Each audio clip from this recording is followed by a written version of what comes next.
ক্ৰমাৎ বিপদ বাঢ়িছে মুখ্যমন্ত্ৰী হিমন্ত বিশ্ব শৰ্মাৰ। হিমন্ত বিশ্ব শৰ্মাৰ বিৰুদ্ধে ঘৃণামূলক বক্তব্যৰ অভিযোগৰ শুনানি হৈ গ'ল আৰু মুখ্যমন্ত্ৰী আৰু অসম চৰকাৰক কাৰণ দৰ্শোৱাৰ জাননী গুৱাহাটী উচ্চ ন্যায়ালয়ৰ। মুখ্য ন্যায়াধীশ আশুতোষ কুমাৰ আৰু ন্যায়াধীশ অৰুণ দেৱ চৌধুৰীৰ বিচাৰপীঠে দিয়ে এই নিৰ্দেশ। এতিয়া উত্তৰ কি হ'ব হিমন্ত বিশ্ব শৰ্মা আৰু তেওঁৰ চৰকাৰৰ মন্ত্ৰীগণৰ, যিসকলে অহৰহ এটা বিশেষ সম্প্ৰদায়ক টাৰ্গেট কৰি সাম্প্ৰদায়িক মন্তব্যৰে বিষবাষ্প বিয়পাই আহিছিল, সেইসকলৰ মুখত এতিয়াৰ পৰা লেকাম লাগিবনে? আজিৰ শুনানিত আবেদনকাৰীৰ হৈ দেশৰ তিনিজন জ্যেষ্ঠ অধিবক্তা অভিষেক মনু সিংভি, চন্দৰ উদয় সিং আৰু মীনাক্ষী অৰোৱা উপস্থিত থাকে। তেওঁলোকে আদালতত দীৰ্ঘ সময় ধৰি নিজৰ বক্তব্য দাঙি ধৰে। অধিবক্তাসকলৰ যুক্তি শুনাৰ পাছত গুৱাহাটী উচ্চ ন্যায়ালয়ৰ মুখ্য ন্যায়াধীশ আশুতোষ কুমাৰ আৰু ন্যায়াধীশ অৰুণ দেৱ চৌধুৰীৰ বিচাৰপীঠে বিষয়টো গুৰুত্ব সহকাৰে গ্ৰহণ কৰে।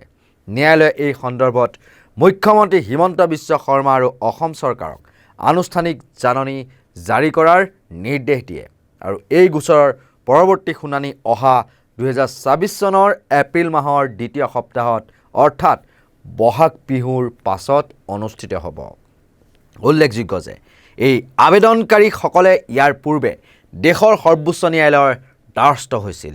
যোৱা 16 ফেব্ৰুৱাৰীত উচ্চতম ন্যায়ালয়ৰ মুখ্য ন্যায়াধীশ সূৰ্যকান্ত, ন্যায়াধীশ জয়মাল্য বাগচি আৰু ন্যায়াধীশ বিপুল পঞ্চলীৰ বিচাৰপীঠে এই আবেদনৰ শুনানি গ্ৰহণ কৰিছিল আৰু সেই সময়ত উচ্চতম ন্যায়ালয়ে আবেদনকাৰীসকলক পোনপটীয়াকৈ উচ্চতম ন্যায়ালয়লৈ অহাৰ পৰিৱৰ্তে উচ্চ ন্যায়ালয়ৰ দ্বাৰস্থ হ'বলৈ পৰামৰ্শ দিছিল আৰু ইয়াৰ পাছতে উচ্চ ন্যায়ালয়ৰ ক্ষমতা আৰু মৰ্যাদাক সন্মান জনাই সৰ্বোচ্চ ন্যায়ালয়ে কৰা অনুৰোধ মৰ্মে আবেদনকাৰীসকল গুৱাহাটী উচ্চ ন্যায়ালয়ৰ দ্বাৰস্থ হয়।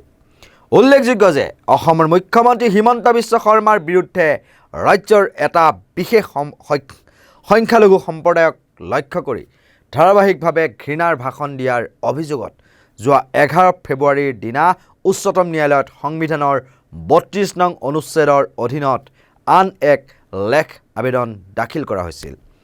এই আবেদনখন দেশৰ উচ্চতম ন্যায়ালয়ৰ মুখ্য ন্যায়াধীশ সূৰ্যকান্তৰ বিচাৰপীঠত জৰুৰী শুনানিৰ বাবে উল্লেখ কৰা হৈছিল আৰু যোৱা 16 ফেব্ৰুৱাৰীত উচ্চতম ন্যায়ালয়ৰ মুখ্য ন্যায়াধীশ সূৰ্যকান্ত, ন্যায়াধীশ জয়মাল্য বাগচি আৰু ন্যায়াধীশ বিপুল পঞ্চলীৰ বিচাৰপীঠে এই আবেদনৰ শুনানি গ্ৰহণ কৰিছিল আৰু সেই সময়ত উচ্চতম ন্যায়ালয়ে আবেদনকাৰীসকলক পোনপটীয়াকৈ উচ্চতম ন্যায়ালয়লৈ অহাৰ পৰিৱৰ্তে উচ্চ ন্যায়ালয়ৰ দ্বাৰস্থ হ'বলৈ পৰামৰ্শ দিছিল আৰু ইয়াৰ পাছতে উচ্চ ন্যায়ালয়ৰ ক্ষমতা আৰু মৰ্যাদাক সন্মান জনাই সৰ্বোচ্চ ন্যায়ালয়ে কৰা অনুৰোধ মৰ্মে আবেদনকাৰীসকল গুৱাহাটী উচ্চ ন্যায়ালয়ৰ দ্বাৰস্থ হয় আৰু এই আবেদনকাৰীসকলৰ ভিতৰত আছে বিশিষ্ট বুদ্ধিজীৱী ডক্টৰ হীৰেণ গোহাঁই, অসমৰ প্ৰাক্তন আৰক্ষী সঞ্চালক প্ৰধান হৰেকৃষ্ণ ডেকা, নৰ্থ ইষ্ট নাওৰ মুখ্য সম্পাদক পৰেশ মালাকাৰ আৰু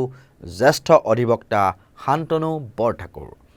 বিশিষ্ট 4 ব্যক্তিয়ে অভিযোগ কৰিছে যে মুখ্যমন্ত্ৰীয়ে অসমত বাস কৰা বংগমূলীয় মুছলমানসকলৰ বিৰুদ্ধে বৈষম্যমূলক আচৰণ কৰিবলৈ আৰু তেওঁলোকক সামাজিক তথা অৰ্থনৈতিকভাৱে বৰ্জন কৰিবলৈ উদগনি দিছে।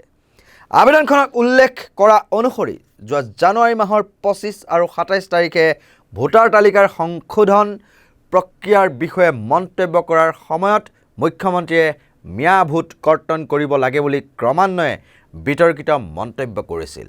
তদুপৰি মুখ্যমন্ত্ৰীয়ে তেওঁৰ দলীয় কৰ্মীসকলক সংখ্যালঘু সম্প্ৰদায়ৰ লোকৰ বিৰুদ্ধে অভিযোগ দাখিল কৰিবলৈ নিৰ্দেশ দিয়াৰ কথা স্বীকাৰ কৰা বুলিও আবেদনখনত দাবী কৰা হৈছে।